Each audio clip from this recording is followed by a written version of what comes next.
Good morning all of you. This is Amit Sudhar, Faculty of Physics in Synthesis Institute, Bikaner. These are my qualifications. आज हम discuss करेंगे synthesis की online application के बारे में जिसका नाम है सिंडिजी। इस एप्लीकेशन को आप गूगल प्ले स्टोर से डाउनलोड कर सकते हैं बच्चों, ठीक है। और इस एप्लीकेशंस में सिंडिजी में आपको कुछ कोर्सेज फ्री मिलेंगे और कुछ कोर्सेज पेड मिलेंगे, ओके बच्चों। और जो सारे के सारे कोर्सेज हैं वो आपके लिए बहुत ज़्यादा बेनिफिशियल हैं। जो कोर्सेज का क्राइटेरिया है वो हमने 2 टाइप से डिवाइड किया है बच्चों। फर्स्ट है आपके मेडिकल कोर्सेज एंड सेकंड है इंजीनियरिंग कोर्सेज। जैसा कि आप देख सकते हैं मेडिकल कोर्सेज के अंदर dynamic, momentum and antithesis. Dynamic जो कोर्स है वो टारगेट मेडिकल वाले बच्चों के लिए है जो 12th पास स्टूडेंट्स हैं। मोमेंटम जो है वो 12th बायो जो 12th में है, और एंथेसिस 11th बायो स्टूडेंट्स के लिए है, ओके बच्चों। इंजीनियरिंग कोर्सेज जो हैं जो थर्स्ट टारगेट के लिए है 12th पास स्टूडेंट्स के लिए, इंटेंसिटी 12th के बच्चों के लिए है, और इम्पल्स 11th मैथ्स के बच्चों के लिए है, ओके बच्चों। जो कोर्सेज का फीस स्ट्रक्चर है वो यहाँ गिवन है। जैसा कि आप देख सकते हैं ये पर मंथ चार्जेस हैं, ठीक है। जैसे डायनेमिक कोर्सेज के चार्जेस, मोमेंटम कोर्सेज के चार्जेस एंड एंथेसिस कोर्सेज के चार्जेस, ये सारे के सारे मेडिकल कोर्सेज के चार्जेस हैं। आगे इंजीनियरिंग कोर्सेज के जो चार्जेस हैं, जो पेड कोर्स हैं, ये सब उनके चार्जेस हैं। थ्रस्ट कोर्स के चार्जेस, इम्पल्स कोर्स के चार्जेस एंड इंटेंसिटी कोर्स के चार्जेस। इसके अलावा कुछ भी इंफॉर्मेशन आपको चाहिए तो आप हमें कांटेक्ट कर सकते हैं, हमारी वेबसाइट को विजिट कर सकते हैं www.synthesis.ac.in, ठीक है बच्चों। और यूट्यूब पे भी आप विजिट कर सकते हैं, और हमें फेसबुक पे लाइक कीजिए, शेयर कीजिए। और बच्चों ये कुछ माइलस्टोन्स हैं जो सिंथेसिस के स्टूडेंट्स ने अचीव किए हैं, और ये हमारा हेड ऑफिस का एड्रेस है, और ये DLP सेंटर्स और उनकी इन्फॉर्मेशन है, ओके बच्चों।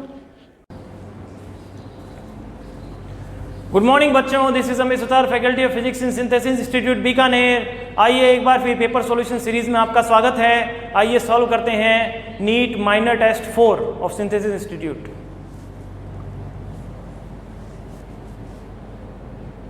देखिए दी गई व्यवस्था में अवितान्य रस्सी के सिरे P तथा Q समरूप वेग U से नीचे की ओर गतिशील हैं। गिरनी A तथा B स्थिर हो तो द्रव्यमान M ऊपर की ओर किस चाल से गति करेगा। अब देखिए ध्यान से,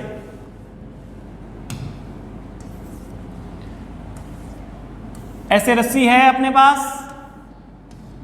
ठीक है। लेट अज्यूम ये V से ऊपर जाएगा, ये एंगल थीटा है, ये भी एंगल थीटा है, ओके बच्चों। ये जो रस्सियां दोनों नीचे जा रही हैं, ये U से जा रही है, ये भी U से जा रही है। तो मैंने आपको एक चीज बताई थी, always take component along the string. तो कंपोनेंट अलोंग द स्ट्रिंग ले लीजिए। V हमेशा रस्सी की तरफ जो वेग दिया है वो उसको मत छेड़िए, रस्सी की तरफ हमेशा कंपोनेंट घटक ले लीजिए। तो V cos theta equal to U, तो V इज इक्वल टू क्या आ जाएगा बच्चों, U अपॉन में cos थीटा, हमेशा ध्यान रखना, ठीक है। V इक्वल टू क्या आ जाएगा, U अपॉन में cos थीटा। और ये कैसा मोशन है, बाधित गति, कंस्ट्रेंट मोशन, उसका क्वेश्चन है ये, ठीक है बच्चों। आगे चलें, चौथा option will be your answer. अब देखिए, ए toy train consist of 3 identical compartment. Identical means M and M, okay बच्चों। ये A, B and C, identical means आपके मास अपन सेम ले लेते हैं, फोर्स लगा देते हैं F। अब देखिए ध्यान से, ये इसका यदि A और B की जो रस्सी है, A B के अंदर जो बंधी हुई रस्सी है उसका मैं ले लेता हूं टेंशन T1, और B और C का ले लेता हूं मैं T2, ओके बच्चों। तो इसका एक प्रोसेस होगा कि अपन एक सिस्टम लेके चल सकते हैं, ठीक है। देखिए 2 तरीके हैं। एकदम जो इनिशियली जो प्रोसेस है वो ये है कि सबसे पहले आप क्या निकालिए, ये सिस्टम ले लीजिए। मैंने आपको बताया था वन शॉट लेक्चर में कि हम सिस्टम क्यों लेते हैं। सिस्टम लेने का बेसिकली क्या रीजन है कि जो इंटरनल फोर्सेज हैं जो कैंसिल आउट हो सकते हैं, तो उनका इफेक्ट ऑल ओवर अपन कंसीडर कैंसिल आउट कर देते हैं। जैसे T1 T2 हमने सामने लगेगा तो ये कैंसिल आउट हो जाएगा, T1 कैंसिल आउट हो जाएगा, तो होल पूरा सिस्टम एक साथ चलेगा। और यही कांस्टेंट मोशन है। यदि आपको रस्सी दे रखी है या फिर धागा दे रखा है तो यही कांस्टेंट मोशन है कि यदि आप खींचोगे तो सबका एक्सेलरेशन सेम आना चाहिए। ओके बच्चों, तो ये सिस्टम अपन निकालेंगे। तो F/3m total mass, force upon में टोटल मास, ये सिस्टम निकल जाएगा। अब T2 आपको निकालना है तो A और B को सिस्टम में कंसीडर कर लीजिए। तो T2 कितना आ जाएगा बच्चों, टोटल मास कितना है 2m, और एक्सेलरेशन कितना है सिस्टम का F/3m, कितना आ जाएगा 2F/3। ठीक है बच्चों, अब T1 ले लीजिए। T1 के लिए ओनली A को कंसीडर किया जाएगा, m इंटू में F/3m, m से m कैंसिल आउट, कितना आ जाएगा बच्चों F/3। बात समझ में आ रही है? तो AB के अंदर जो टेंशन आ रहा है वो कितना आ रहा है F/3, और जो BC के अंदर जो टेंशन आ रहा है वो कितना आ रहा है 2F/3। ओके बच्चों, अब देखिए ध्यान से, कौन सा रेशियो पूछा है अपने से, TAB अपॉन में TBC। तो आई थिंक जो मैंने एज्यूम किया है, AB जो रस्सी का टेंशन होगा वो मेरे लिए क्या होगा T1, और ये क्या होगा T2। ठीक है, तो T1 T2 F/3 अपॉन में 2F/3, F/3 से F/3 कैंसिल आउट हो जाएगा तो 1/2। ठीक है, एक तो आप ऐसे कर सकते हैं। दूसरा ध्यान दीजिए, जो टेंशन है यहाँ पे, ठीक है, सिस्टम एक्सेलरेशन का सेम ही रहेगा तीनों के लिए, सिस्टम एक्सेलरेशन का सेम रहेगा तीनों के लिए। तो टेंशन है वो किस पे डिपेंडेंस रख रहा है, टेंशन डिपेंडेंस रख रहा है इन दोनों के मास के ऊपर। तो कैसे करेंगे, देखिए ध्यान से, यदि T1 को मैं देखूं तो T1 ए सिस्टम लेके चल सकता हूं, यदि आपको एक्सेलरेशन ना मालूम हो तो भी। रेशियो के देखिए T1, तो T1 के अंदर m इंटू में ए सिस्टम, बात समझ में आ रही है। और T2 क्या हो जाएगा, T2 के अंदर ये दोनों के दोनों इंक्लूड होंगे, m एंड m कितना हो जाएगा 2m इंटू में ए सिस्टम, दोनों को डिवाइड कर दीजिए, 1:2 आपके पास आंसर आ जाएगा। बात समझ में आ रही है? एक्सेलरेशन सबका सेम रहेगा। आगे चले, if m is mass of rocket. अब देखिए m और स्मॉल m के अंदर थोड़ा सा कंफ्यूजन रहेगा, यहाँ पे ये बिग और m आएगा और कोई दिक्कत नहीं है इस क्वेश्चन में। अब देखिए ध्यान से, ये रॉकेट है आपका, ठीक है, ऐसे रॉकेट मूव कर रहा है। तो रॉकेट वाले केस के अंदर आपको बताया गया होगा कि ये वेरिएबल मास का क्वेश्चन है, मास रॉकेट का कम हो रहा है। ओके बच्चों, देखिए R is the ejection of gases, R is means dm/dt, जिस रेट से मास कम हो रहा है, और वेलोसिटी आपको क्या दे रखी है u। ओके बच्चों, वेलोसिटी क्या दे रखी है u। तो यहाँ पे जो फोर्स कंसीडर किया जाएगा वो देखिए, वापस लिख देता हूं, m dv/dt प्लस में v dm/dt। ध्यान दीजिए यहाँ पे ये नहीं होगा, क्यों, क्योंकि मास है वो चेंजिंग क्वांटिटी है, v यहाँ पे कांस्टेंट लेना होगा। तो f क्या आ जाएगा u, रेट कितनी दे रखी है r, लेकिन किसी पर्टिकुलर इंस्टेंट के ऊपर की यदि मैं बात करूंगा तो एक्सेलरेशन जो है वो आ जाएगा ur। पहले मास कितना था m था, और कितना कम हो गया t टाइम में rt। ठीक है बच्चों, rt, तो ur अपॉन में m minus rt, first option will be your answer बच्चों। आगे चलें, an object is kept on a smooth inclined plane of 1 in L। अब देखिए ध्यान से, कभी भी ऐसा लिखा हुआ मिले 1 in L या फिर 1 in X, तो उसका मीन्स ये है, ट्राइंगल बना लीजिए। हमेशा ये साइन थीटा को डिनोट करने के लिए दिया जाता है 1 और L, ठीक है, या फिर ये 1 in L के लिए मैंने लिखा है। यदि यहाँ मैं X लिख रहा हूँ तो 1 और यहाँ पे आ जाएगा X, तो ये वाली जो साइड है ये कितनी आ जाएगी बच्चों, ध्यान से देखिए, ये वाली साइड आ जाएगी L² - 1, ठीक है, और 1 in X वाले केस में कितनी आ जाएगी X² - 1। चलिए, अब ये इंक्लाइन प्लेन मेरे को दिया हुआ है, ठीक है, इंक्लाइन प्लेन का थीटा मेरे पास आ ही जाएगा। अब यहाँ पे कोई ब्लॉक रखा हुआ है, ठीक है, कोई भी मास ले लीजिए। इस ब्लॉक के अंदर मैंने आपको बताया था ये पूरा का पूरा सिस्टम हॉरिजॉन्टल एक्सेलरेशन पूछना चाह रहा है अपने से कि कितने हॉरिजॉन्टल एक्सेलरेशन से इसको आगे की तरफ मैं ले जाऊं कि ये ब्लॉक नीचे ना स्लिप करे। तो मैंने आपको कहा था ऑब्जेक्ट के अंदर यदि कोई ऑब्जेक्ट रखा हुआ है और वो सारा का सारा सिस्टम एक्सेलरेशन में है तो नॉन इनिशियल फ्रेम में काउंट किया जाएगा। यदि नॉन इनिशियल फ्रेम की मैं बात करता हूं तो उसको इनिशियल फ्रेम बनाने के लिए इसको अपने को वेज को रोकना होगा, तो वेज के ऊपर अपन जाके बैठ जाएंगे तो वेज रुक जाएगी और इसका जो एक्सेलरेशन है वो जस्ट अपोजिट डायरेक्शन में अपन इसको दे देंगे, ठीक है, ये थीटा। अब देखिए ध्यान से, a cos theta equal to इस तरफ g sin थीटा बच्चों, ठीक है, g sin थीटा। अब a g tan थीटा। अब यहां से ये जो ट्राइंगल बन रहा है यहां से tan थीटा क्या होगा, परपेंडिकुलर अपॉन में बेस, लंब अपॉन में आधार, 1 अपॉन में रूट L² - 1। तो क्या मैं वैल्यू यहां रख दूं L² - 1, ये अपना आंसर हो जाएगा बच्चों A का, ठीक है। तो third will be your answer. आगे देखें, 2 men of mass m and m/2 starts climbing up onto massless string। ठीक है बच्चों, देखिए डायग्राम हमेशा बनाइए, डायग्राम में घबराना नहीं है अपने को। फिजिक्स के अंदर हमेशा डायग्राम ही आपको क्वेश्चन का तो थीम है जो एग्जामिनर पूछना चाह रहा है उससे आपको डायरेक्टली रिलेट कर पाएगा। तो प्लीज डायग्राम साथ साथ में बनाते रहिएगा। जैसे कि फर्स्ट डायग्राम दे रखा है मेरे को, मास दे रखा है m, ओके बच्चों, t ऊपर, g तो नीचे की तरफ लग ही रहा है, लेकिन इसके अंदर जो एक्सेलरेशन प्रोड्यूस हो रहा है वो कितना प्रोड्यूस हो रहा है, ऊपर की तरफ ये जा रहा है g से। ठीक है, अब इसके हिसाब से यदि मैं डायग्राम बनाऊं तो क्या मैं लिख सकता हूं t माइनस में mg इक्वल टू ma। ठीक है बच्चों, तो यहां देखिए mg इधर जाएगा, mg ये वाला a जो है ये कितना दे रहा है, g दे रहा है, तो ये कितना हो जाएगा mg। तो यहां टोटल मेरे पास कितना आ जाएगा 2mg बच्चों, ये टेंशन आ जाएगा फर्स्ट केस में। ठीक है, फर्स्ट केस के लिए मैं t लेके चल रहा हूं, सेकंड वाले केस के लिए मैं t डैश लेके चलूंगा। वापस डायग्राम बना लीजिए, ये अपना मैन हो गया, इसका मास कितना है m/2, टेंशन ऊपर की तरफ। अब जो ऊपर की तरफ एक्सेलरेशन आ रहा है वो कितना हो रहा है बच्चों, g/2, ये अपना क्या है, a है। वापस इक्वेशन लिखिए, t माइनस m/2g, m इतना हो गया, g तो वही रहेगा, तो नीचे की तरफ कितना लग जाएगा m/2g। ठीक है बच्चों, अब देखिए ध्यान से, इक्वल टू ma, कोई दिक्कत नहीं है, m/2 है यहाँ पे मास। ठीक है, अब t इक्वल टू कितना आ जाएगा mg/2 प्लस m/2 इंटू में कितना है g/2। जब इसको आप सॉल्व करेंगे तो यहाँ पे t डैश ले लीजिए बच्चों, क्योंकि ये सेकंड केस की बात हो गई। तो t डैश जब लेंगे यहाँ पे तो ये mg/4 आएगा। ठीक है, तो आई थिंक 3mg/4 मेरे पास यहाँ से मिल जाएगा। अब पूछा क्या है मेरे से, the ratio of tension in the two string, तो t अपॉन में t डैश की वैल्यू पूछी है बच्चों। t कितना है मेरे पास, 2mg है बच्चों। ठीक है, और t डैश कितना है बच्चों मेरे पास, 3mg/4 है बच्चों।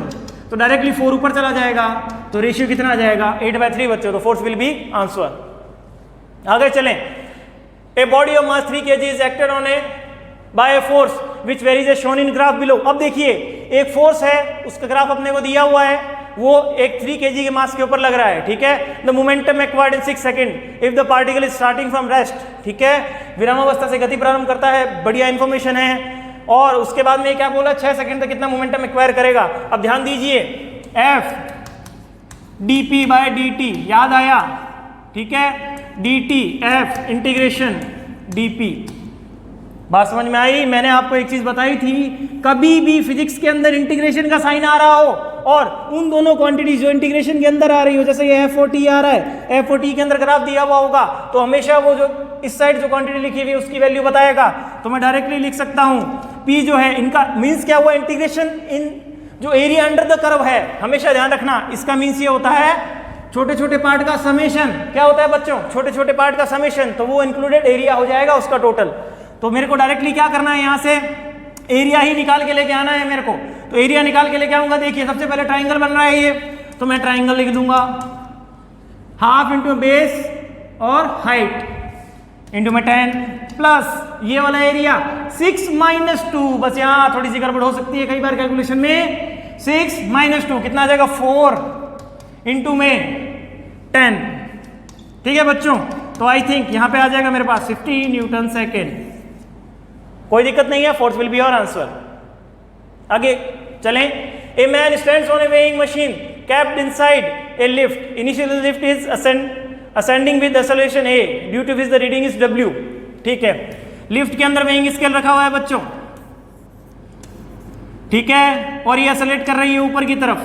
तो अब आप ध्यान से देखिए, ए इफेक्टिव जो आएगा मेरे पास, प्रभावी जो ए का मान आएगा वो कितना आएगा g प्लस ए।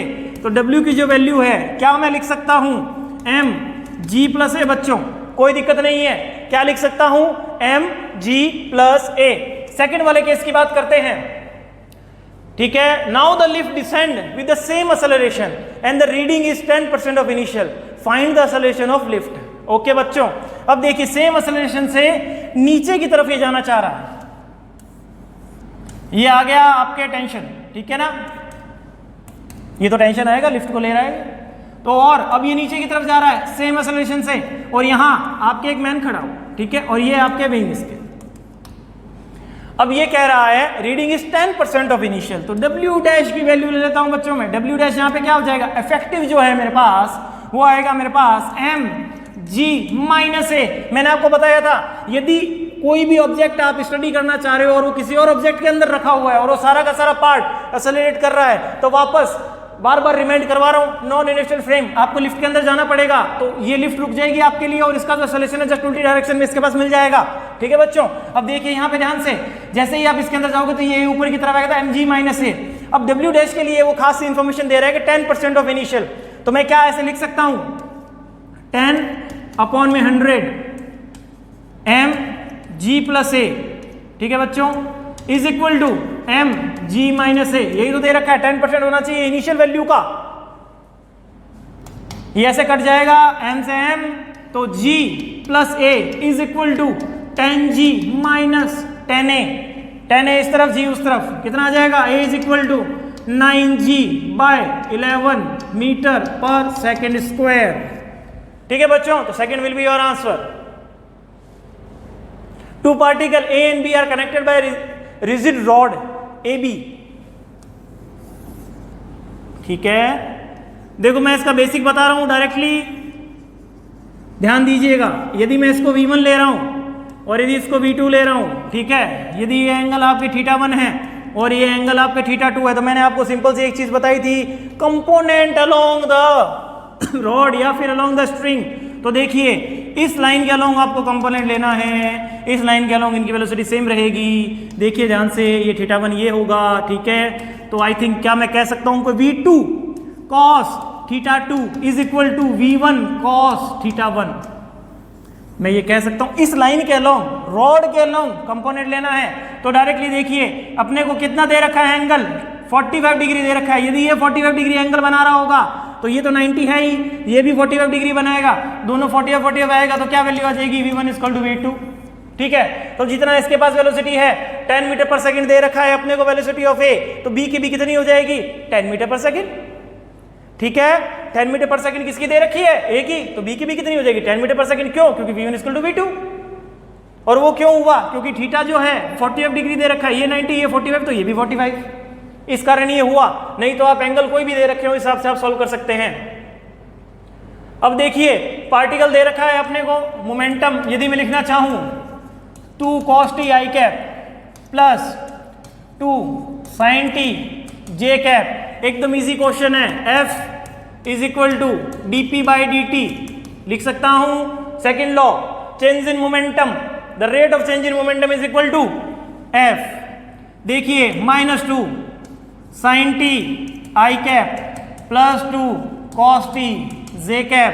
एंगल कभी भी दो वेक्टर्स के बीच में निकालना हो तो हमेशा डॉट प्रोडक्ट यूज कीजिए, F डॉट P अपॉन में F का मैग्नीट्यूड एंड P का मैग्नीट्यूड। बच्चों F डॉट P जब यूज करेंगे आप तो देखिए ध्यान से, ऊपर जो क्वांटिटी आएगी इन दोनों को मल्टीप्लाई करना है, तो -4 cos t sin t plus 4 cos t and sin t। Magnitude लेने की जरूरत नहीं पड़ेगी, ये 0 आ जाएगा डायरेक्टली। तो cos थीटा 0 क्या होगा, जब theta is equal to 90 degree. कितना, 90 डिग्री। आगे चलें, अब देखिए बहुत इजी क्वेश्चन है ये। फर्स्ट केस की बात करता हूं मैं, फोर्स कितना लग रहा है, सपोर्टिंग फोर्स माइनस में अपोजिंग फोर्स। एक्सेलरेशन आप निकालोगे, सपोर्टिंग फोर्स कितना है, ज्यादा वाले बार की तरफ जाएगा ना, तो 2mg माइनस में mg, और मास कितना है m, तो यहां पे जो एक्सेलरेशन मेरे को मिलेगा वो मिलेगा g। बच्चों सेकंड केस की बात करता हूं, ये A1, A2 की बात करते हैं अपन। A2 के बाद देखिए सपोर्टिंग फोर्स वापस वही 2mg, इस तरफ जाएगा ये, माइनस में अपोजिंग फोर्स mg अपॉन में, लेकिन अब मास के अंदर यहाँ गेम है, मास कितना काउंट किया जाएगा, 3m, क्योंकि दो ब्लॉक यहाँ पे जुड़े हुए हैं। तो कितना आ जाएगा एक्सेलरेशन, g/3। तीसरा ऑप्शन A3, ध्यान से देखिए F2 इक्वल टू mg दे रखा है यहाँ पे और ये भी mg लग रहा है, तो एक्सेलरेशन कितना क्रिएट होगा, 0। तो सबसे ज्यादा किसका आएगा, A1 का, फिर आएगा A2 और फिर आएगा A3। तो ये सबसे ज्यादा, ये आएगा मैक्स और ये आएगा मिनिमम। बच्चों ठीक है, आगे चले। अब देखिए particle is moving with a constant speed along a straight line path, a force is not required. तो एकदम इजी है, यदि आपको इसकी स्पीड इंक्रीज करनी है तो फोर्स की रिक्वायरमेंट होगी, रेखिक संवेग कम करने के लिए भी फोर्स की रिक्वायरमेंट होगी। Decrease the momentum, momentum is equal to mv, means आप पर्टिकुलर करना क्या चाहते हो, v को कम करना चाहते हो तो आपको रिटार्डिंग फोर्स लगाना पड़ेगा, दिशा में परिवर्तन करना हो तो भी आपको एक्सेलरेशन लगाना पड़ेगा, ठीक है, इनडायरेक्टली वे में फोर्स लगाना पड़ेगा। इसे नियत वेग से चलाने के लिए किसी फोर्स की रिक्वायरमेंट नहीं है, तो force will be your answer. आगे चलें, when a horse pulls a wagon the force that causes the horse to move forward is the force. हमेशा ध्यान रखिएगा, हॉर्स चल रहा है या फिर आप चल रहे हो, कभी भी आप भी चलते हो तो आप पर्टिकुलर क्या करते हो, ग्राउंड के ऊपर फोर्स लगाते हो, ग्राउंड का रिएक्शन फोर्स जो है वो आपको आगे की तरफ लेके जाता है। तो ठीक है, तो first will be your answer, जो धरातल इस पर लगाता है। 420 joule of energy supplied to 10 gram of water will raise its temperature by nearly. देखिए ध्यान से, 420 जूल अपने को क्या दे रखा है, एनर्जी दे रखा है, लेकिन जूल में, एम क्या सिस्टम में, तो ध्यान दीजिएगा delta Q is equal to M S delta T. ठीक है बच्चों, अब देखिए ध्यान से, 420 जूल में चल रहे हैं तो अपने को यहाँ पे मास जो दे रखा है, मास कितना दे रखा है, 10 × 10⁻³ और यहाँ पे कितना आ जाएगा, 1 इंटू में 4200 और यहाँ पे डेल्टा टी।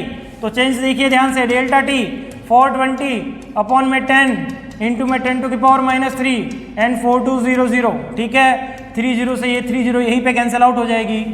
ठीक है बच्चों, तो कितना हो जाएगा, 10 डिग्री सेंटीग्रेड। कितना हो जाएगा बच्चों, 10 डिग्री सेंटीग्रेड। आगे चलें, 19 gram of water at 30 degree centigrade and 5 gram of ice as -20 degree centigrade are mixed together in a calorimeter, what is the final temperature of the mixture. देखिए इसका एकदम simple तरीका है, इसके अंदर क्या कीजिएगा आप, सबसे पहले लिख लीजिए कि आइस कितने पे है, -20 डिग्री सेंटीग्रेड पे आइस कितनी दे रखी है मेरे को, 5 ग्राम दे रखी है बच्चों। कितनी दे रखी है, 5 ग्राम आइस दे रखी है, और 30 डिग्री सेंटीग्रेड पे 19 ग्राम मेरे को क्या दे रखा है, वाटर। तो सबसे पहले क्या कीजिए, देखो इसके दो तरीके हैं, या तो क्या दोनों को 0 डिग्री पे ले आइए, एक तो वो तरीका है, और एक एकदम सिंपल तरीका है, सिंपल प्लस एंड माइनस करना है आपको। कैसे, देखिए ध्यान से, यदि आप इस पूरे के पूरे को यहाँ पे लेके आते हैं, ठीक है, सारे के सारे को आइस में बना दीजिए, ये IIT का मेथड है, कहीं भी फेल नहीं होता है। ठीक है, देखिए ध्यान से, 19 ग्राम, बाकी क्वेश्चन में डिपेंड करेगा, 19 ग्राम यदि आपने ले रखा है तो सबसे पहले क्या कीजिए, 0 डिग्री सेंटीग्रेड पे वाटर ले आइए, 0 डिग्री सेंटीग्रेड वाटर लेके आएंगे तो 19 ग्राम इंटू में 1 स्पेसिफिक हीट इसकी आ जाएगी, और इंटू में 30, तो 570 कैलोरी ये मेरे पास यहाँ मिल जाएगा। अब मैं क्या करूँगा, 0 डिग्री सेंटीग्रेड पे वाटर को किस में कन्वर्ट कर दूंगा, आइस के अंदर। जब मैं आइस में कन्वर्ट करूंगा तो 19 इंटू में कितना, 80, 19 इंटू में कितना, 80 बच्चों, 19 इंटू में 80, बात समझ में आ गई। तो कितना आ जाएगा, 1520 कैलोरी। कितना आएगा बच्चों, 1520 कैलोरी। चलिए अब वापस यहां से लेकर के यहां तक अपने को क्या करना है, आइस को ही कन्वर्ट करना है -20 डिग्री तक। देखिए ध्यान से, 19 ग्राम आइस है, 0.5 इसका हो जाएगा स्पेसिफिक हीट, और 20, तो ये कितना आ जाएगा, आई थिंक, देखिए ध्यान से, 190 कैलोरी। तो ये तो क्या है, टोटल अपने पास जो एनर्जी है वो अपने पास कैलकुलेटेड, मतलब इकट्ठी हो गई। ठीक है ना, अपन ने एनर्जी इतनी एक्वायर की है इसको यहाँ से लेके यहाँ तक लाने में। तो देखिए ध्यान से, जब इसको समअप करेंगे तो 0 0 0 7 2 9 8, ठीक है, एंड 5 and 5 10। देखिए ध्यान से, 190 0 18 2 2 80 कैलोरी। ठीक है, अब क्या किया कीजिए, अब इसको क्या है अपने पास -20 डिग्री सेंटीग्रेड पे कितनी आइस हो गई, 19 ग्राम प्लस में 5 ग्राम, तो 24 जो ग्राम्स हैं वो मेरे पास आइस हो गई। तो सबसे पहले मैं क्या करूंगा, 24 ग्राम्स जो आइस है मेरी, उसको मैं 0 डिग्री सेंटीग्रेड पर आइस में ही कन्वर्ट कर दूंगा।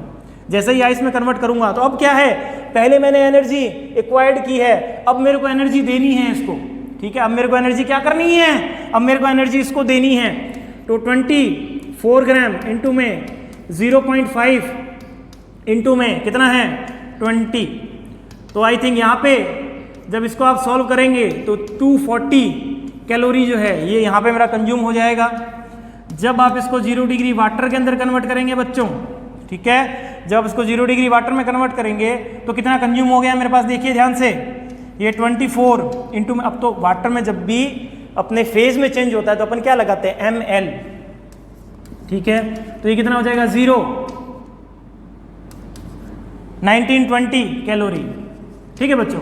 अब देखिए 1920 कैलोरी एंड 240 कैलोरी, ये कितना हो गया मेरे पास 1920 एंड 240, तो 0 6 2160, कितना हो गया 2160, और मेरे पास कितनी एनर्जी थी 2280, तो मैंने कितनी लैप्स कर दी।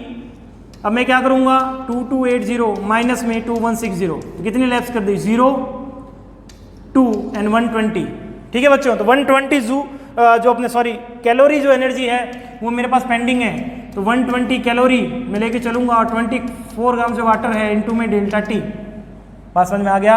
अब डेल्टा टी जो है 120 अपॉन में 24, ठीक है बच्चों। तो ये कितना आ जाएगा 5 डिग्री सेंटीग्रेड, ठीक है। देखो इसका दो तरह के मेथड है, मेरे को ये पर्सनल मेथड इजी लगता है क्योंकि आपने क्या किया, आपने फ्लो के साथ में मेंटेन किया। पहले सारी की सारी एनर्जी जो गेन हो रही है वो लिख ली, उसके बाद में एनर्जी को धीरे धीरे लैप्स करते गए। जैसे जैसे आप एनर्जी को लैप्स करते जाएंगे वैसे वैसे आपने माइनस करते गए अपने पास जो एनर्जी कंटेन हो गई थी, एनर्जी इकट्ठा हो गई थी उसके अंदर से।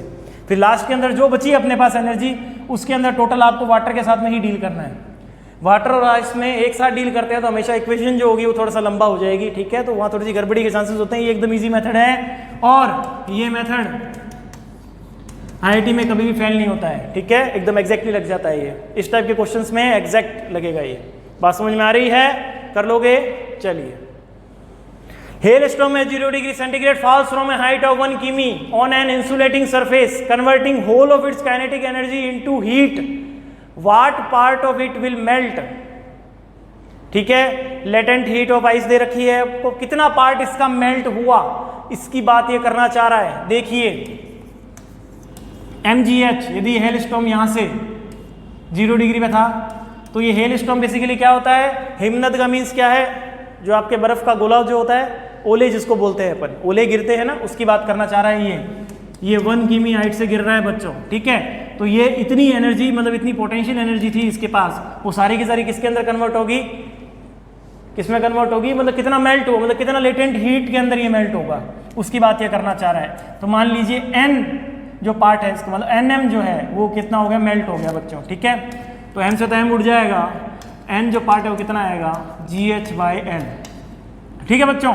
अब देखिए g की वैल्यू 10, ये कितना आ जाएगा 1000 अपॉन में 3.34 इंटू में 10 टू की पावर 5। अब देखिए ध्यान से 1 2 3 4, ठीक है बच्चों, 1 2 3 4 ये कैंसिल आउट हो गया, यहाँ ओनली 10 बचेगा। तो ये अप्रॉक्सीमेटली जो है 1/33 जो पार्ट है n जो है इसकी वैल्यू आ जाएगी, ठीक है। इसका मीन्स ये हो गया कि m/33 जो है मेल्ट हो गया, और बचा कितना अपने पास, यदि कोई पूछे आपसे कि बचा कितना मेरे पास, 1 - 1/33, तो 32/33 ये पार्ट मेरे पास बच गया, ठीक है। आगे चलें। अब देखिए, if the earth suddenly stop rotating about its own axis the increase in its temperature will be. अब देखिएगा ध्यान से, बेसिकली करना क्या चाह रहा है, हमेशा देखिए ध्यान रखिएगा कि एनर्जी जो है, हीट जो है, heat is a type of energy, तो आपको एनर्जी से एनर्जी को ही रिलेट करना है, ठीक है। LHS = RHS करना है आपको, एनर्जी से एनर्जी को रिलेट करना है। यदि रोटेट कर रही है वो, देखिए रोटेट, तो रोटेशन जो एनर्जी है वो कितनी होगी अर्थ की, 12 I⍵², ठीक है बच्चों। वो अपने किस में के अंदर कन्वर्ट करना चाहते हैं, डेल्टा क्यू में। अब ध्यान दीजिएगा 1/2 I कितना होगा अर्थ का, अर्थ को हमेशा सॉलिड स्फीयर माना जाता है, तो 2/5 mr²ω², ठीक है बच्चों, कोई दिक्कत नहीं है इसमें। अब डेल्टा क्यू, डेल्टा क्यू के अंदर एक चीज का ध्यान रखिएगा, मास आप m का लेके चल रहे हो, कोई दिक्कत वाली बात नहीं है। स्पेसिफिक हीट है वो आपने s ले ली यहाँ पे, लेकिन ये हमेशा किसमें डेल्टा क्यू जो होता है कैलोरी में आता है, तो आपको जूल के साथ में इसको मल्टीप्लाई करना होगा, और साथ में क्या करेंगे, डेल्टा टी, ठीक है बच्चों। m से m कैंसिल आउट हो जाएगा। चलिए m से m कैंसिल आउट हो गया, 2 से 2 कैंसिल आउट हो गया, तो यहाँ पे डेल्टा टी जो है वो मेरे पास कितना आ जाएगा, r² ω²5sj, ठीक है बच्चों, 5sj। चलिए आगे चलें। इस वाले क्वेश्चन में देखिए बच्चों, दो समान छड़ों को दो पात्रों के मध्य जोड़ा गया है, जिसमें से एक पात्र 100 डिग्री सेंटीग्रेड पर है। जब इन्हें समांतर क्रम में जोड़ा जाए तो दूसरे पात्र में बर्फ पिघलने की दर G1 ठीक है, ग्राम पर सेकेंड तथा जब श्रेणी क्रम में जोड़ा जाए तो G2 है। ठीक है, 2 रेट है। अब देखिए ध्यान से, रेट जो होगी अपनी, ठीक है, G1 जो है या फिर जो इसने रेट मानी है वो प्रोपोर्शनल किसके होगी बच्चों? वो प्रोपोर्शनल होगी एरिया अपॉन में लेंथ। बात समझ में आ गई? तो एरिया जो है, फर्स्ट केस की बात करूं, फर्स्ट केस ये G1 जो लेके चल रहा है उसके अंदर पैरेलल में जुड़ी हुई है, तो एरिया कितना है? एरिया यहाँ पे है 2a। ठीक है बच्चों, एरिया कितना है? 2a। और लेंथ कितनी है बच्चों यहाँ पे? l। सेकेंड वाले केस इसने इसमें जोड़ रखा है सीरीज में, तो एरिया कितना है? a। लेंथ कितनी है बच्चों? 2l। कोई दिक्कत नहीं है। अब देखिए G1 जो दे रखा है यहाँ पे एरिया कितना है? 2a और लेंथ कितनी है? l। और G2 जो प्रोपोर्शनल होगा वो किसके होगा? a by 2l। बस वैल्यू रख दीजिए, इसको डिवाइड कर दीजिए, तो G1 बाय G2 कितना आ जाएगा? 4/1। लेकिन पूछा आपने से क्या है बच्चों? G2 बाय G1, बस G2 by G1 1/4 will be your answer. आगे चले। 2 rods of length D1 D2 coefficient thermal conductivity K1 and K2 are kept in end-to-end contact with each other। अब देखिए ये K1 ये K2, length D1 and D2, area constant ही रहेगा, कोई दिक्कत वाली बात नहीं है। अब देखिए ध्यान से, ये क्या कह रहा है? The equivalent thermal conductivity, thermal conductivity की बात करना चाह रहा है ये। तो जब भी ऐसे जुड़ी हुई हो तो थर्मल कंडक्टिविटी जो रेसिस्टिविटी होती है वो क्या होती है? L/Ka। तो यहाँ पे क्या हो जाएगा? D1 उल्टा जस्ट उसका D1 बाय D2 अपॉन में K इक्विवेलेंट ले लीजिए। ठीक है, K equivalent is equal to A। ठीक है, ये कंडक्टिविटी ले लेंगे अपन डायरेक्टली। ठीक है, और यहाँ पे क्या हो जाएगा? D1 bye K1A plus D2 bye K2A। ए से उड़ा दो भाई सारा, कोई दिक्कत नहीं है। अब K इक्विवेलेंट पर्टिकुलर पूछा जाए तो कितना आ जाएगा? D1 प्लस D2 अपॉन में D1 bye K1 plus D2 by K2। ये पर्टिकुलर K इक्विवेलेंट की वैल्यू जानना चाह रहा है आपसे। ठीक है बच्चों, तो मैंने यहाँ पे R की वैल्यू लिखी है। R क्या होगा? लेंथ अपॉन में R इक्विवेलेंट लिख दिया और उसके बाद में इसको सॉल्व कर लिया, तो K इक्विवेलेंट की वैल्यू आ गई अपने पास 4th। अब देखिए, if the temperature difference on the two side of wall increases from 100 degree centigrade to 200 degree centigrade, its thermal conductivity. Thermal conductivity is a material property. क्या है बच्चों? मटीरियल प्रॉपर्टी, मतलब पदार्थ का गुण है ये। ठीक है ना, तो कोई भी प्रभाव नहीं पड़ेगा, रिमेन अनचेंज्ड। फर्स्ट, अब देखिए, at 273 degree centigrade the emissive power of a perfect black body is R। What is value at 0 degree centigrade? ठीक है, what is value at 0 degree centigrade? Emissive power है वो आप EP लेके चलिए, ये प्रोपोर्शनल किसके होता है? T की पावर 4 के। ठीक है बच्चों, तो अब EP1 जो है अपॉन में EP2 इज इक्वल टू क्या लिख सकता हूँ? T1 बाय T2 की पावर 4। ओके बच्चों, अब देखिए EP1 जो अपने को दे रखा है वो क्या दे रखा है? R दे रखा है, ये आ जाएगा EP2। ठीक है, और T1 कितना दे रखा है? 2 इंटू में 273 लिख दूं मैं, क्योंकि 273 प्लस में 273 करना पड़ेगा केल्विन में। टेम्परेचर यहाँ पे सदैव केल्विन में ही रखा जाएगा, तो सदैव केल्विन में रखे 0 डिग्री सेंटीग्रेड बोल रखा है, तो यहाँ पे भी केल्विन में आ जाएगा। 273 ऐड करने के बाद में ये वैल्यू मेरे पास आ जाएगी, तो ये 2 की पावर 4। तो EP2 जो है मेरे पास एमिसिव पावर ले लिया मैंने, तो R बाई कितना आ जाएगा? 16 बच्चों। Second will be your answer. आगे चलें। 21 for a black body at temperature 727 degree centigrade. Temperature ले लीजिए पहले ही 727 डिग्री सेंटीग्रेड। ठीक है, तो 727 प्लस में 273 कितना हो जाएगा बच्चों? देखिए 1000। ठीक है, 1000 K। आगे it's radiating power is 60 what. तो ठीक है, रेडिएटिंग पावर कितना है? मैंने EP से डिनोट कर रहा हूँ रेडिएटिंग पावर को, कोई दिक्कत वाली बात नहीं है। ठीक है, या फिर पावर PR ले लीजिए, इसको नोटिंग है तो नोटिंग आप कुछ भी लेके चल सकते हैं। PR रेडिएटिंग पावर कितनी दे रखी है? 16 वॉट। ठीक है बच्चों, आगे देखिए temperature of surrounding is 227 degree centigrade. तो TS जो है वो मेरे को दे रखा है 273 प्लस में 227 डिग्री सेंटीग्रेड। ठीक है, तो ये कितना हो जाएगा? 500 K। ठीक है बच्चों, अब देखिए if the temperature of the black body is changes to 1227 degree centigrade then is radiating power is. अब T2 जो है मेरे पास वो दे रखा है 1227 डिग्री सेंटीग्रेड, ठीक है बच्चों। तो 1227 प्लस में 273, तो आई थिंक ये आ जाएगा 1500 K, ठीक है बच्चों, कोई दिक्कत नहीं है। अब देखिएगा ध्यान से, तो ये पावर पूछना चाह रहा है मेरे से, पी आर डैश की वैल्यू कितनी होगी। तो मेरे को पता है कि यदि पावर ऑफ रेडिएटिंग में निकालता हूं तो ये जो प्रोपोर्शनल है वो आता है टेम्परेचर जो भी आप लेके चल रहे हो कि पावर 4 माइनस में टेम्परेचर ऑफ सराउंडिंग की पावर 4, सही गलत है, प्रोपोर्शनल का साइन लगा दिया मैंने। अब पी आर अपॉन में P R dash is equal to, देखिएगा टी, पी आर जो है फर्स्ट केस के अंदर, तो कितना आ जाएगा T1 की पावर 4 माइनस में TS की पावर 4 अपॉन में T2 की पावर 4 माइनस में TS की पावर 4। इसको सॉल्व करना है अपने को। अब देखिएगा ध्यान से, T1 कितना दे रखा है 1000 और ये कितना है 500, तो क्या मैं 100 सारे के सारे बाहर निकाल कर कैंसिल आउट कर सकता हूँ। तो ये जो वैल्यूज है क्या मैं डायरेक्टली ये सीख सकता हूँ 10 टू की पावर 4 माइनस में 5 की पावर 4 अपॉन में यहाँ पे कितना हो जाएगा 15 की पावर 4 माइनस में 5 की पावर 4, ये हो सकता है, कोई दिक्कत नहीं है। अब देखिए यहाँ पे इसको सॉल्व करते हैं। अभी पी आर डैश की वैल्यू निकालनी है तो पी आर डैश में इधर ले जाऊं, पी आर डैश, ठीक है। तो यहाँ पे क्या आ जाएगा पी आर इंटू में 15 की पावर 4 माइनस में 5 की पावर 4 अपॉन में 10 की पावर 4 माइनस में 5 की पावर 4, कोई दिक्कत नहीं है। अब पी आर तो है वो अपने 60 वॉट है, कोई दिक्कत नहीं, इसको साथ साथ में चलने दो। अब देखिए यहाँ पे मैं सॉल्व कर रहा हूँ इसको, पी आर, ठीक है ना, पी आर डैश।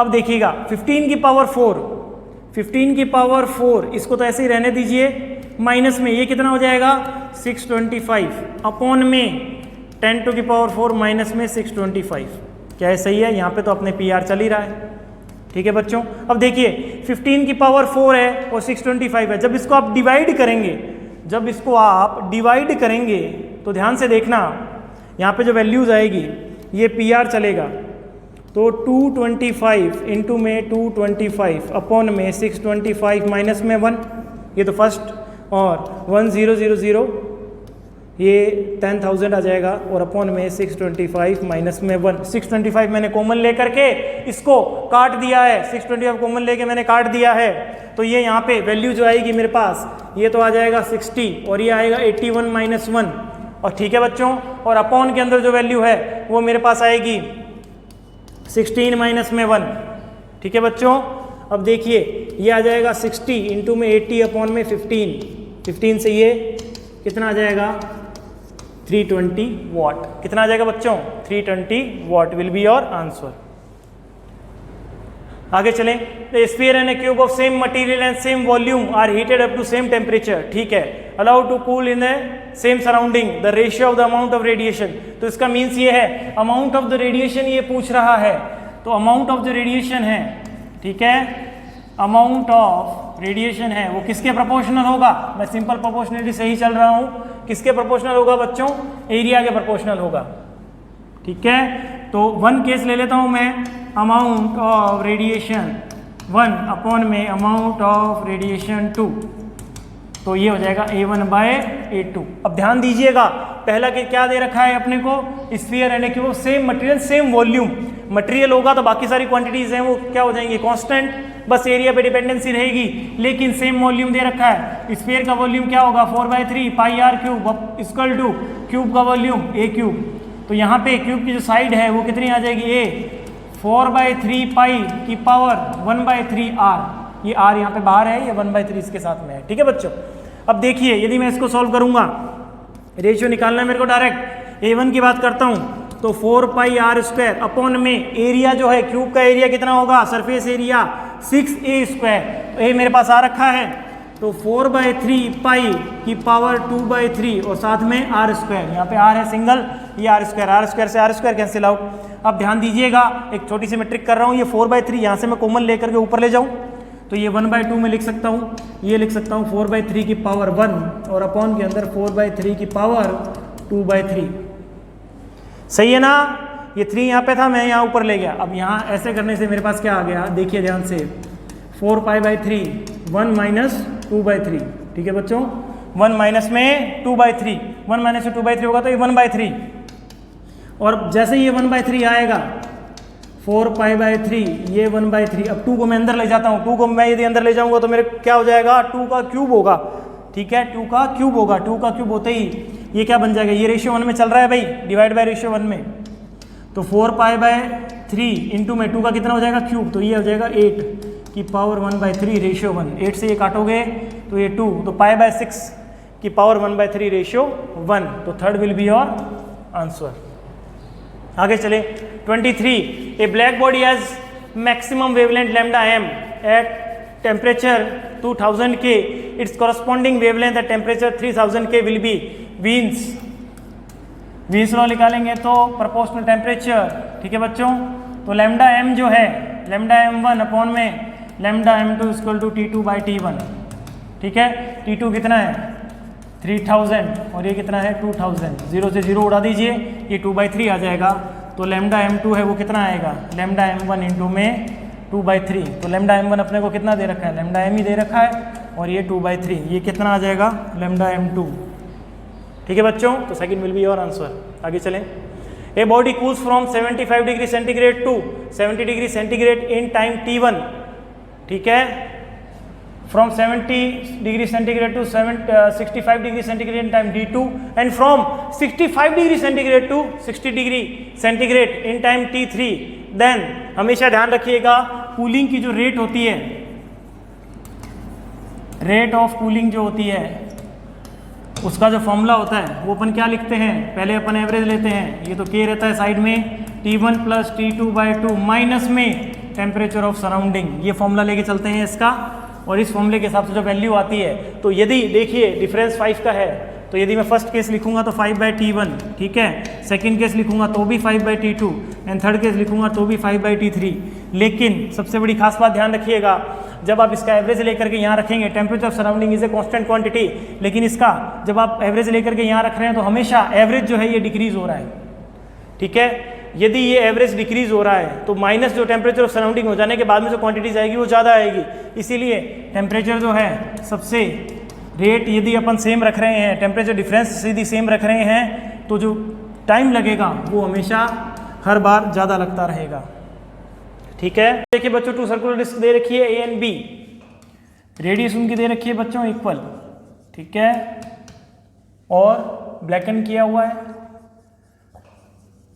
ठीक है बच्चों, टेम्परेचर दोनों का सेम है, ठीक है, उसके बाद में क्या दे रखा है, आइडेंटिकल कंडीशंस दे रखी है बच्चों, क्या दे रखा है, आइडेंटिकल कंडीशंस दे रखी है। आइडेंटिकल कंडीशंस का मीन्स क्या हो गया कि जो आसपास जो एनवायरनमेंट का टेम्परेचर है वो सेम लेके चल रहा है बच्चों, ठीक है। अब देखिए रेट ऑफ कूलिंग जब आप देखेंगे तो प्रोपोर्शनल होगा 1 में ms के, ठीक है बच्चों। अब देखिए यहाँ पे मास के बारे में कोई इन्फॉर्मेशन गिवन नहीं है बच्चों, मास के बारे में कोई भी इन्फॉर्मेशन गिवन नहीं है, ठीक है, और ये पूछ क्या रहा है अपने से कि इस जो कर्व है अपना, उस कर्व से हमें क्या इन्फ्रेंस मिलता है। देखिए अब ए तथा बी की विशिष्ट ऊष्मा समान है, अपन बच्चों विशिष्ट ऊष्मा के बारे में एग्जैक्टली नहीं डिफाइन कर सकते, क्यों, क्योंकि मास के बारे में कोई इन्फॉर्मेशन गिवन नहीं है, या तो इसको सेम मास बोलना चाहिए था या फिर डेंसिटी के रिलेशन में लेकर के कोई रिलेशन देना चाहिए था, लेकिन ये नहीं दिया हुआ अपने को, तो अपन क्या मान के चलेंगे कि कुछ कहा नहीं जा सकता, नथिंग कैन बी सेड, तो I think 4th option will be correct. Okay बच्चों, 4th option will be correct. Is completely filled with water as 4 degree centigrade, it will overflow if. अब ध्यान दीजिएगा, वाटर का जो डेंसिटी का जो graph है वो ऐसे बनता है, और वाटर का जो वॉल्यूम का ग्राफ है वो ऐसे बनता है। 4 डिग्री सेंटीग्रेड पे ये यहाँ पे मिनिमम वैल्यू शो करता है, 4 डिग्री सेंटीग्रेड पे इसकी डेंसिटी मैक्सिमम होती है। तो खास बात क्या होगी, यदि 4 डिग्री सेंटीग्रेड से अपन टेम्परेचर कम करेंगे तो भी इसका वॉल्यूम बढ़ेगा, और यदि 4 डिग्री सेंटीग्रेड से यदि अपन टेम्परेचर ज़्यादा करेंगे तो भी इसका वॉल्यूम बढ़ेगा। तो कुल मिलाकर के both heated and cooled above the below 4 degree centigrade respectively, third will be your answer. 27, choose the incorrect statement related to an adiabatic process. ध्यान दीजिएगा, पीवी की power gamma equal to which is not a path function, निम्न में से कौन सा पथ का फलन नहीं है। देखिए इंटरनल जो एनर्जी होती है वो कभी भी पथ पर डिपेंड नहीं करती, वो इनिशियल पॉइंट या फाइनल पॉइंट पे डिपेंड करती है। तो delta Q is equal to delta W plus में डेल्टा यू। अब डेल्टा यू का फॉर्मूला क्या हो जाएगा, delta Q minus delta W, ठीक है बच्चों, delta Q minus delta W. तो डेल्टा यू का जो फॉर्मूला है वही पद का फलन नहीं होता, तो fourth will be your answer. आगे, a gas is heated at constant pressure, the fraction of heat supplied use for external work is. अब देखिए डेल्टा क्यू जो है N C P delta T, directly मैं लिख सकता हूँ, कोई दिक्कत नहीं है। और यदि इसी फॉर्मूले के हिसाब से यदि मैं कन्वर्ट करना चाहूँ, एक्सटर्नल वर्क निकालना चाहूँ, तो वर्क मेरे पास क्या आ जाएगा, N C P delta T minus में N C V delta T. मैं सही कह रहा हूँ गलत कह रहा हूँ? और फ्रैक्शन निकालना है अपने को, फ्रैक्शन, तो फ्रैक्शन के लिए मैं क्या करूँगा, डब्ल्यू अपॉन में डेल्टा क्यू। टोटल लिया है मैंने N C P delta T minus में N C V delta T upon में N C P delta T. N delta T सारा के सारे कट जाएंगे, ठीक है, सारे के सारे कट जाएंगे, कोई दिक्कत नहीं है। अब जैसे ही एन कटेंगे, नंबर ऑफ मोल्स लेके चल रहा हूँ मैं, ठीक है बच्चों। अब डेल्टा टी सारे उड़ गए, तो ये आ जाएगा 1 माइनस में सी वी अपॉन में सी पी, तो ये आ जाएगा 1 माइनस में 1 अपॉन में गामा, ये फ्रैक्शन आ जाएगा 1 माइनस में 1 अपॉन गामा, ठीक है बच्चों, आ जाएगा, कोई दिक्कत नहीं है। चलिए आगे चले। If temperature is increase by 1 K at constant volume then work done on the gas is. सबसे बड़ी खास बात इस क्वेश्चन में क्या रहेगी, क्या दे रखा है आपको, कांस्टेंट वॉल्यूम। क्या दे रखा है बच्चों, कांस्टेंट वॉल्यूम। तो कांस्टेंट वॉल्यूम पे वर्क डन क्या आ जाएगा, 0, क्योंकि वर्क डन क्या होता है, P डेल्टा V, यहीं से क्या हो जाएगी वैल्यू 0। आगे, if for hydrogen Cp minus Cv is equal to m, for nitrogen Cp minus Cv is equal to n, ठीक है। Specific heat per unit mass respectively at constant pressure and constant volume, the relation between m and n is, ठीक है बच्चों, कोई दिक्कत नहीं है। देखिए बच्चों एक्चुअली में क्या है, Cp माइनस Cv होता है R बाय मोलिकुलर वेट। तो यहाँ से मैं यदि रिलेशन निकालना चाहूँ, तो यहाँ पे m मेरे पास आएगा R बाय 2 मोलिकुलर वेट, और n मेरे पास आ जाएगा R बाय 28, ये मोलिकुलर वेट, ठीक है बच्चों। अब m बाय n का रेशियो निकालना है, तो m by n is equal to R by 2 upon में R बाय 28। इसका आप निकालोगे m बाय 14, ये 28 ऊपर जाएगा, 2 नीचे आएगा, तो 14 आ जाएगा n। तो fourth will be your answer. आगे चले। अब देखिए, a cyclic process ABCA shown in VT diagram, process on PV diagram is. अब देखिए ध्यान से, इसको डायरेक्टली मैं डायग्राम से ही रिलेट करना चाहूँगा। डायग्राम देखते हैं, ऐसे दे रखा है, फिर ऐसे, फिर ऐसे, ठीक है बच्चों। ये आ जाएगा AB एंड ये C, ये डायग्राम दे रखा है अपने को VT। अब इसका डायरेक्टली ड्रॉ करते हैं अपन PV। ध्यान दीजिएगा, PV एकदम कांस्टेंट स्लोप है, तो मीन्स P कांस्टेंट है यहाँ पे, ऐसे जो प्रोसेस P कांस्टेंट रहेगा, ठीक है, A से B तक जाने में। फिर B से C तक जाने में, B से C तक जाने में V कांस्टेंट है, लेकिन खास बात, V तो कांस्टेंट है लेकिन टेम्परेचर कम हो रहा है। V कांस्टेंट है लेकिन टेम्परेचर कम हो रहा है, तो P प्रोपोर्शनल टू T। तो T यदि कम हो रहा है तो P भी कम होगा, P भी कम होगा, तो नेक्स्ट B से C में ये ऐसे बनेगा, ठीक है। B से C में कैसे बनेगा, ऐसे बनेगा, और A से B तक ही ऐसे बनेगा। तो third option will B right. और उससे आगे भी आपको जाना है, तो C से A का रिलेशन कांस्टेंट टेम्परेचर के लिए, कांस्टेंट टेम्परेचर के लिए ग्राफ कैसा हो जाएगा, पैराबोलिक हो जाएगा, ठीक है ना। क्या हो जाएगा, पैराबोलिक हो जाएगा। क्यों, P is proportional to 1/V, इसके लिए क्या हो जाएगा, पैराबोलिक। तो third will be your answer. आगे चले। A Carnot engine takes heat from a reservoir at 627 degree centigrade, ठीक है। हमेशा ध्यान रखना, थर्मल में हमेशा ज़्यादातर जो आप काम करेंगे वो सारा का सारा केल्विन में ही करेंगे। तो 27 डिग्री, तो सिंक का तापमान दे रखा है आपको 300 के, और ये आपको दे रखा है कितना, 900 के, ठीक है। यहाँ पे वर्क हो रहा है आपका, ठीक है बच्चों। एफिशिएंसी पूछिए, एफिशिएंसी कितनी हो जाएगी, 900 माइनस में 300 अपॉन में 900, तो कितना आ जाएगा, 600 अपॉन में 900, तो 2/3, ठीक है बच्चों, 2/3। Third will be your answer. 34, when A diatomic gas is heated at constant pressure, the fraction of heat supplied with increase the internal energy of the gases. Fraction of heat supplied which increase the internal energy of the gas, ठीक है। Constant pressure की बात कर रहा है ये वापस, diatomic diatomic के लिए Cp की बात कर रहा है, Cp एंड Cv के अंदर ही गेम खेलना पड़ेगा बच्चों अपने को। चलो तो डेल्टा क्या हो जाएगा, NCP डेल्टा T। ठीक है बच्चों, इनक्रीज द इंटरनल एनर्जी, तो डेल्टा U जो होगा NCV डेल्टा T। ठीक है, फ्रैक्शन निकालना है अपने को वापस, फ्रैक्शन तो कितना करूँगा मैं, डेल्टा U अपॉन में डेल्टा Q कर दूंगा। तो डेल्टा U जो है मेरे पास कितना आ जाएगा, NCV डेल्टा T अपॉन में NCP डेल्टा T। ठीक है बच्चों, अब देखिए तो ये क्या आ जाएगा, 1 अपॉन में गामा। तो डायटोमिक गैस के लिए गामा जो होगा Cp/Cv की वैल्यू जो होती है वो कितनी आती है, 7/5। तो इसके लिए क्या हो जाएगी, 5/7। ठीक है, second will be your answer.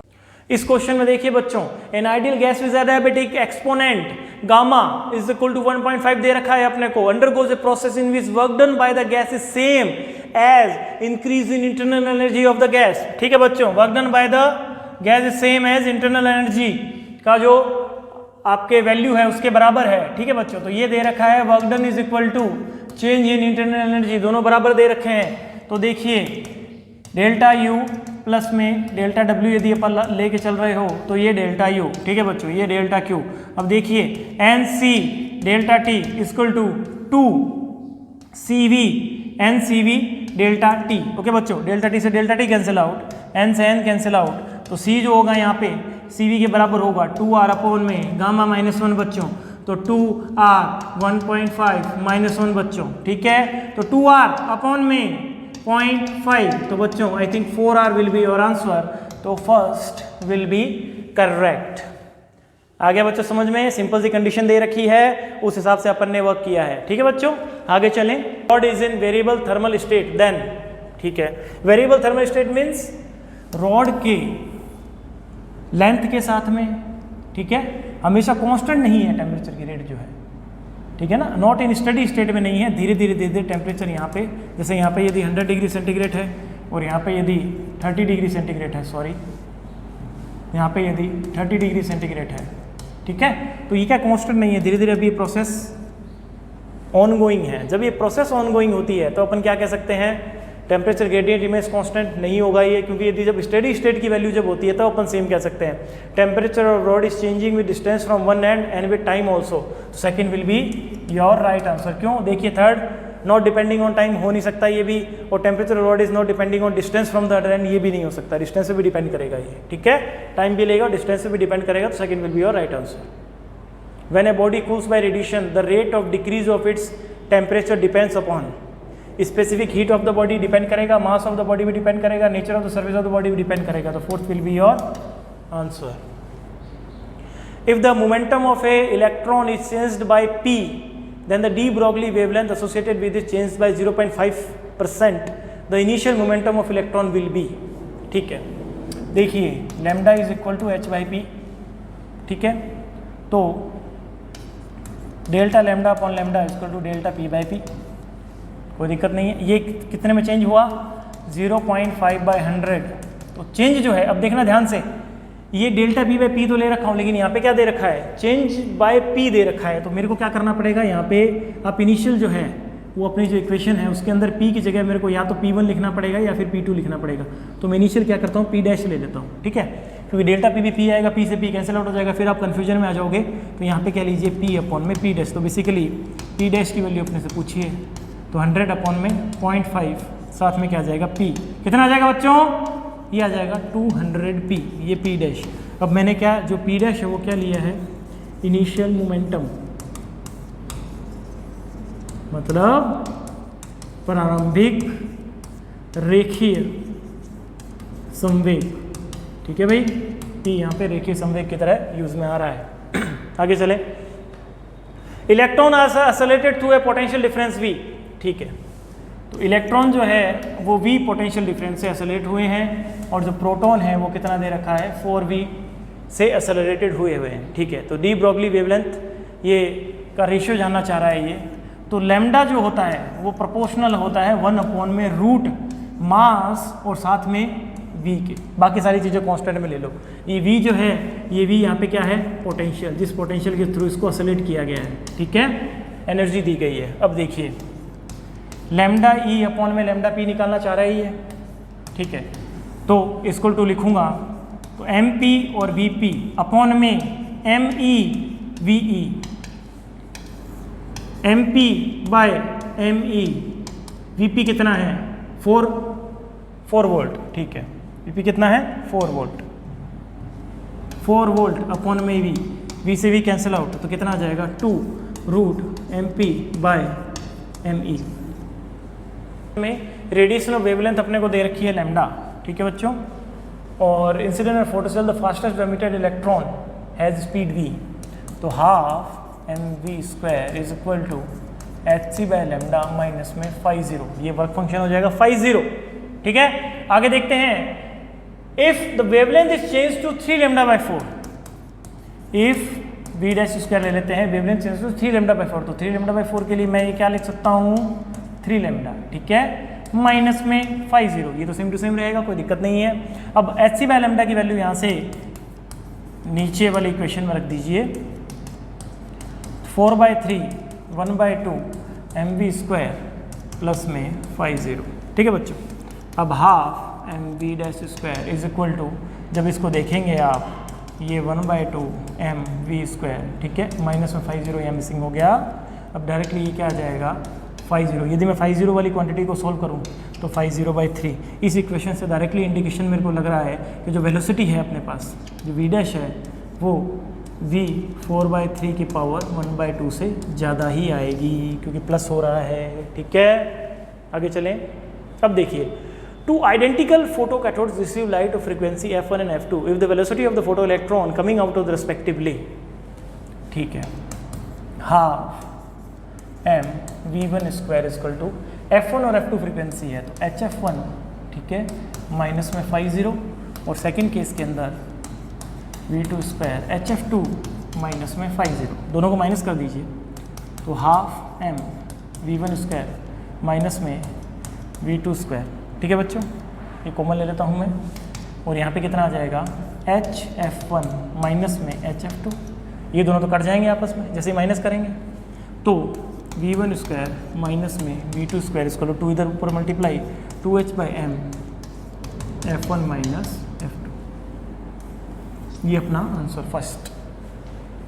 आगे देखें, photons with energy 5 electron volt are incident on cathode C, ठीक है, on a photo cell, the maximum energy of the emitted photo electron is 2 electron volt, when photons of energy 6 electron volt are incident on C, number of electron reach the anode A if the stopping potential A related to C, ठीक है, no electron, number नहीं, no electron means अपने को stopping potential के बारे में बात करना चाह रहा है ये, तो फर्स्ट केस के अंदर जो इन्फॉर्मेशन दे रहा है कि 5 इलेक्ट्रॉन वोल्ट जो है वो इंसिडेंट की जाती है, ठीक है बच्चों, तो देखिए ध्यान से, और the maximum energy of emitted, तो आई थिंक जो एनर्जी जो है वो HF माइनस में 50, तो एनर्जी इसने दे दी, कितनी दे दी अपने को 2 इलेक्ट्रॉन वोल्ट, ठीक है, और इंसिडेंट कितना है 5 इलेक्ट्रॉन वोल्ट, तो आई थिंक ये 50 निकालने के लिए मेरे पास इन्फॉर्मेशन दे रखी है, कितना आएगा 50 3 इलेक्ट्रॉन वोल्ट, ठीक है बच्चों। अब नेक्स्ट केस के अंदर एनर्जी अपन देख लेते हैं, इंसिडेंट कितना है 6 इलेक्ट्रॉन वोल्ट माइनस में 3 इलेक्ट्रॉन वोल्ट 50 अपॉन में, ठीक है ना, इक्वल टू 3 इलेक्ट्रॉन वोल्ट, ये आ जाएगा। अब देखिए वोल्टेज जब भी अपने को निकालना है, ये एनर्जी तो है, V कितना आ जाएगा -3 वोल्ट, हमेशा ध्यान रखिए ग्राफ से, ग्राफ याद है, स्टॉपिंग पोटेंशियल यहाँ पे होता था, याद है ना, ये वाले ग्राफ ऐसे जो ग्राफ बनते तो स्टॉपिंग पोटेंशियल की जो वैल्यू है वो हमेशा नेगेटिव पोटेंशियल की तरह ही कंसिडर की जाती है, तो यहाँ पे नेगेटिव वाला जो है वो आपका आंसर होगा सेकंड। चलिए, वो तो मैंने मैग्नीट्यूड लिखा था पहले। Photo rejected from a metal when light of frequency V fall on it, pick out the wrong state, wrong state में देखना no electron are emitted V is less than W/H, ठीक है, एकदम सही है। The rejection of the photo electron is instantaneous, ये भी सही है। The energy of every photo electron is HV minus HV naught, HV naught तो आपका वर्क फंक्शन हो गया, HV आपके इंसिडेंट, तो यहाँ जो वर्ड है ये एवरी, बस यही गड़बड़ है। मैक्सिमम जो एक इलेक्ट्रॉन है जिसके पास मैक्सिमम वेलोसिटी होगी, ठीक है ना, मैक्सिमम जो अपने वेलोसिटी रखेंगे इलेक्ट्रॉन्स वो बहुत ज़्यादा कम होंगे, या फिर अपन एक ही मान सकते हैं, ठीक है, और जो एवरेज होगा मतलब 0 से लेके जो आपके मैक्सिमम जो एनर्जी होगी वहाँ तक वो इलेक्ट्रॉन रख सकता है। एवरी फोटो इलेक्ट्रॉन्स की जो अपने एनर्जी होगी वो HV माइनस HV नॉट नहीं हो सकती, ठीक है। Maximum energy photoelectron is independent of the intensity of light, ठीक है। इंडिपेंडेंट जो मतलब इंटेंसिटी ऑफ लाइट के इंडिपेंडेंट होती है, सही है एकदम। इंटेंसिटी ऑफ लाइट पे क्या करते हैं, नंबर ऑफ इलेक्ट्रॉन मतलब वो डिपेंडेंसी रखते हैं, एनर्जी डिपेंडेंसी नहीं रखती। एनर्जी डिपेंडेंसी रखेगी फ्रीक्वेंसी पे, या फिर आप बोल सकते हो इंसिडेंट लैम्डा पे, ठीक है। 44 की बात करें, the radiation of 2 photon energy twice 5 times the work function of metal are incident successively on the metal surface. The ratio of the maximum velocity of photoelectron emitted in 2 cases is, ठीक है। 2 photon की विकिरण जिस धातु पर आपतित हो रहे हैं उनके कार्यफलन से दुगुनी तथा 5 गुनी है, ठीक है। एनर्जी आपको लेनी है फर्स्ट, अपन देखते हैं जो वर्क फंक्शन आप ले लीजिए 5, ठीक है। अब इंसिडेंट एक टाइम में कितना है, दुगुना, ये लेते हैं E1 और E2 के लिए कितना है 5 गुना, तो यहाँ पे कितना आएगा 5, यहाँ पे कितना आएगा, ठीक है बच्चों, कितना आ जाएगा 5 और 4 5। अब ये क्या पूछ रहा है, इलेक्ट्रॉनों के अधिकतम वेगों का अनुपात निकालना है, ठीक है। तो ये तो मैंने क्या निकाला है, एनर्जी। तो V1 अपॉन में V2 जब निकालूंगा तो √1/4 1/2, बात समझ में आ रही है। E1/E2 से मैंने क्या किया, वेलोसिटी वाला जो है वो डायरेक्टली निकाल लिया। आगे चले 45। When a metallic surface is illuminated with radiation of wavelength lambda, the stopping potential is V. If the same surface is illuminated with radiation of wavelength 2 lambda, the stopping potential is V/4. The threshold wavelength of the metallic surface is, ठीक है बच्चों। तो I think इसके अंदर जो options हैं अपन देखते हैं, 2 ऑप्शंस मिसिंग है, अपन अभी डायरेक्टली निकालेंगे उन ऑप्शंस को, ठीक है। Radiation lambda, the stopping potential is V, ठीक है। स्टॉपिंग पोटेंशियल क्यों भी डायरेक्टली लिख दीजिए, तो hc/λ -5, ठीक है। वर्क फंक्शन निकालना है अपने को। और सेकंड क्या है, रेडिएशन ऑफ वेवलेंथ 2 लैम्डा, तो स्टॉपिंग पोटेंशियल कितना आ जाएगा, qV/4 ले लीजिए, hc/2 लैम्डा, ठीक है, -5। बात समझ में आ रही है।